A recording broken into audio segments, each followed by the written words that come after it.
ఎనురా సిలువే నాశరానా ఎనురా సిలువ ఎదుటను నిలచి నాడనురా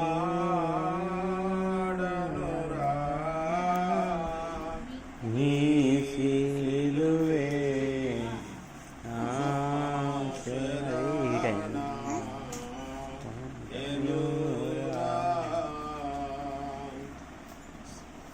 సిలువయందే ముక్తి బలము తోచెతిరా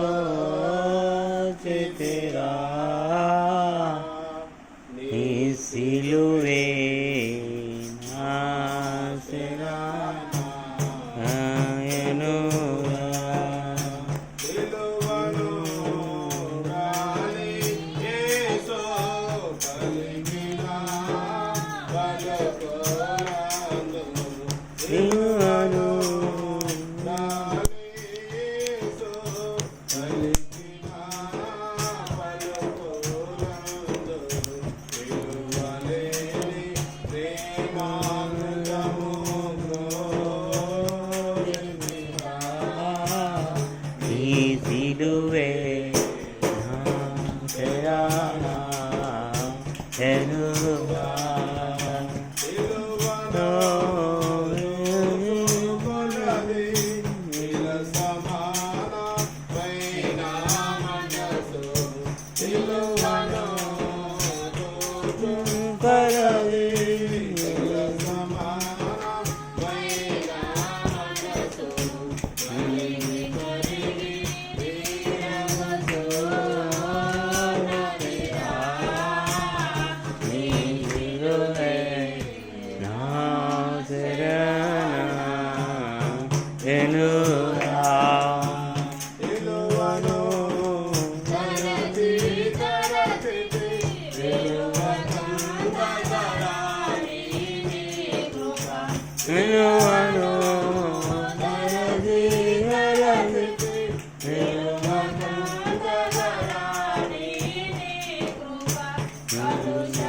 ఈ సిలువే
దేవుని స్తోత్రం.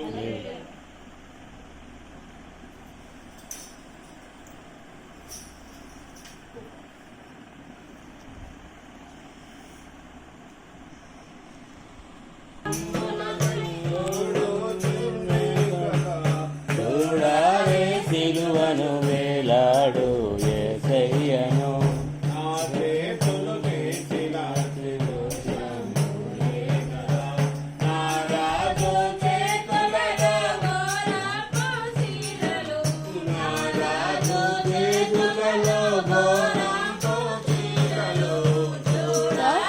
సిలువను వేలాడు యేసయ్యను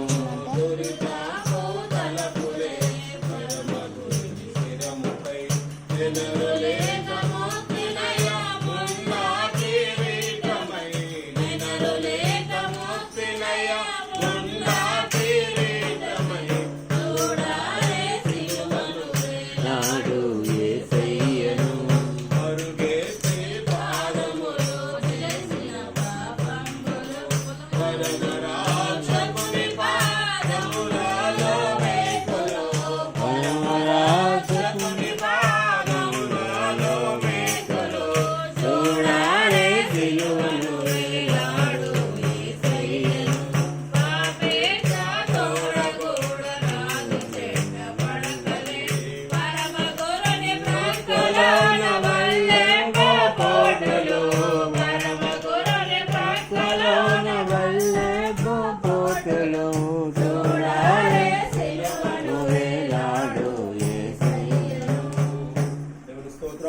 53వ అధ్యాయం యెషయా గ్రంథము 53వ అధ్యాయం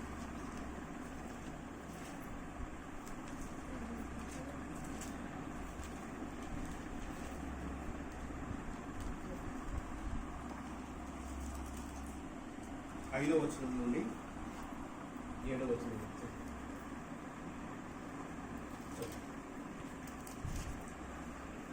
మన అతిక్రమమును బట్టి అతడు గాయపరచబడెను, మన దోషమును బట్టి నలగొట్టబడెను, మన సమానార్థమైన శిక్ష అతని మీద పడెను. అతడు పొందిన దెబ్బల చేత మనకు స్వస్థత కలుగుతున్నది.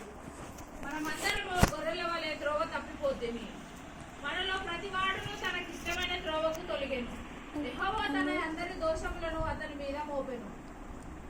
అతడు దౌర్జన్యము నొందెను, బాధింపబడినను అతడు నోరు తెరవలేదు. వలకు తేబడిన గొర్రె పిల్లయు బొచ్చు కత్తరించు అని ఎదుట గొర్రెయు మౌనంగా ఉంటున్నట్లు అతడు నోరు తెరవలేదు. ప్రభునందు ప్రియమైన దేవుని బిడ్డలారా, ప్రభువుని స్తుతిస్తూ నామములో మీకు అందరికీ సాయంకాల శుభములు తెలియజేస్తున్నాం. దేవుని మహాకృపను బట్టి 2025వ సంవత్సరంలో ఈ శిలువ ధ్యాన దినాలలో శిలువలు వచ్చినటువంటి సందేశాలను ప్రతి కుటుంబంలో జరిగించుకోవాలని తలంపుతో మనం ముందుకు కొనసాగడానికి దేవుడు తన కృప చూపించాడు కనుక దేవునికి వందనాలు చెల్లించుకున్నాం. హల్లెలూయా, హల్లెలూయా.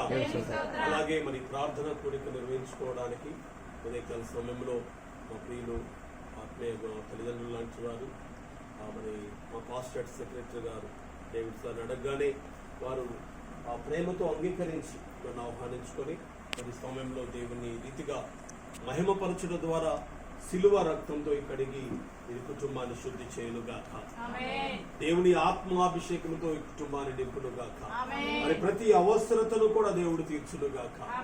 ప్రియమైన దేవుని బిడ్డలారా, మన యొక్క అతిక్రమములను బట్టి ఆయన నలుగుగొట్టబడ్డాడు. మరి వచ్చిగానే ఆయన నలుగుగొట్టబడలేదు, కానీ ఆయన ఏ పాపము చేసి ఉండలేదు, ఆయన నేరము కూడా చేసి ఉండలేదు, ఆయన యందు ఏ దోషము కనబడట్లేదని మరి ఆ న్యాయ తీర్పు తీరుస్తున్నటువంటి సమయంలో రోమా గవర్నర్ పిలాతే సాక్ష్యం ఇస్తాడు. మరి అనేక సార్లు ఆయన తీర్పు తీర్చడానికి ఆయన లోపలికి తీసుకుని వెళ్ళి చాలా సందర్భాల్లో ఆయన ప్రశ్నించినప్పుడు ఆయన మాటల ద్వారా గాని ఆయన క్రియల ద్వారా గాని ఏ దోషము యేసు ప్రభు వారిలో గవర్నర్ అయినటువంటి పిలాతుకు కనబడలేదు. అదే విషయాన్ని బయటకు వచ్చి కూడా జనసమూహం అంతటిని చూసి ఆయన అంటున్నాడు, ఏనందు నాకు ఏ దోషము కనబడట్లేదు. ఆయన భార్యకు కూడా దర్శనంలో మరి కనబడి, ఇదిగో రేపు తీర్పు తీర్చబోతున్నటువంటి ఆ యేసు అనే వ్యక్తి నీ దగ్గరికి రాబడతాడు, ఆయన నీతిమంతుడు, జాగ్రత్త, ఆయన విషయంలో అన్యాయమైన తీర్పు తీర్చవద్దు అని భార్య ముందుగానే తెలియచేస్తుంది. మరి భార్య మాట విన్నటువంటి పిలాతు ఆ యేసును ప్రశ్నించినప్పటికీ కూడా యేసు మాటల్లో కూడా ఏ దోషము నిజంగా కనబడలేదు. ఆయన నేరము చేయలేదు, ఇతడు నీతిమంతుడుగా నాకు కనబడుతున్నాడు, ఒకవేళ మీ కళ్ళ సెలవు కోసం కొన్ని కొరడా దెబ్బలు కొట్టి నేను పంపించేస్తాను అంటే వారు ఊరుకోలేదు ఆనాటి యోధా ప్రజలు. ఎందుకంటే మరి ఆయన సిలువ వేయాలి, సిలువకు అప్పగించాల్సిందే అని వారు ప్రతినబూనుకున్నారు. వారి యొక్క కేకలు చివరికి గెలిచాయి. కానీ ప్రియమైన వల్లరా, వారి కోసమో వారి అరిసినందు కోసమో సిలువ మరణం యేసు ప్రభువు వారు పొందలేదు, కానీ మన అతిక్రమముల నిమిత్తం ఆయన నలుగగొట్టబడ్డాడు. మన పాపము నిమిత్తమైన సిలువ మరణము పొందాడు, సమాధానార్థమైన శిక్ష అతని మీద పడెను అంటున్నాడు. ఏం శిక్ష అంటే నేరము చేసినందుకు వచ్చినటువంటి శిక్ష కాదు, కానీ సమాధానము కొరకైనటువంటి శిక్ష అతని మీద మోపబడింది అని జ్ఞాపకం చేస్తున్నాడు. అసమాధానంతో ఉన్న మనలను సమాధానపరచడానికి, సమాధానకరమైనటువంటి స్థితిలో ఆయన మరణించి మనందరి పాపములను పరిహరించడానికి యేసు రక్తము ప్రతి పాపమును ప్రతి మరణమును కడిగి వేస్తుంది అని దేవునికి వాక్యం సెలవిస్తుంది. ఆయన రక్తమే మన ప్రతి పాపమును బలహీనతను తొలగిస్తుంది. ఆయన విలువైనటువంటి సిలువ వైపు మనం చూస్తూ సాగిపోయినప్పుడు ఆయన ఈ పొందిన గాయముల చేత మనకు స్వస్థత కలుగుతుందని దేవుడు చెబుతున్నాడు. కనుక అటు కృప దేవుడు మనకును ఈ కుటుంబానికి దేవుడు సమాధానమును శ్రేయస్కరమైన జీవితమును ప్రసాదించి వర్ధిల్ల చేయనుగాక. ఒకరించి ప్రార్థన చేద్దాం. ఒక చిన్న విజ్ఞాపన కూడా, ప్రార్థన విజ్ఞాపన నేను ముందుంచుతున్నాను. మరి మా చెల్లెలి కూతురుకి ఒక కొడుకు పుట్టాడు. మరి మధ్యాహ్న కాల సమయం నుండి మా అబ్బాయి సీరియస్ గా ఉన్నాడు. అబ్బాయికి 4 నెలలు. ఏ హాస్పిటల్కి తీసుకుని వెళ్ళినా చేర్చుకోవడం లేదు. ఖమ్మం తీసుకొచ్చారు. గుండె ఒక ఆయన ఉంది అని, గుండె ప్రాబ్లం ఉందని చెప్పి డాక్టర్స్ నిర్ధారణ చేస్తున్నారు. మరి కొన్ని గంటల సమయం ఉంటుందంటున్నారు. మరి దేవుడైతే అద్భుతం చేస్తాడని నేను విశ్వసిస్తున్నాను. మరి ఆ బిడ్డడు స్వస్థత కొరకు మనందరం కూడా ప్రార్థన చేద్దాం. కూడా ప్రార్థన చేద్దాం. కృపా కనికరముల దేవ, యెహోవా కొరకు ఎదురు చూస్తూ నూతనమైన బలమును పొందుదురు అని మీరు సెలవిస్తున్నారు. నీవే మాకు ఆధారం, నీవే మాకు ఆశ్రయం. నీవు తప్ప ఈ లోకంలో మాకు ఎవరు లేరు. నీ వైపు చూస్తూ అయ్యా తండ్రి, ప్రభువా, అబ్బా అని మేము పిలిచిన ప్రతిసారి మమ్మల్ని ఆదరించి కాపాడుతూ ఉన్నందుకు నీకు వందనాలు చెల్లిస్తున్నాను. మా ప్రియులు, ఇదిగో నీ ప్రియకుమారుడు ఈ గ్రామానికే తలమానికగా ఉంటున్నటువంటి నైనా మరి పెద్దలుగా హాస్పిటల్ సెక్రటరీగా మీరు ఏర్పాటు చేసుకున్నటువంటి మా ప్రియులైన డేవిడ్ సార్ని బట్టి నీ సన్నిధిలో ప్రార్థిస్తున్నాను.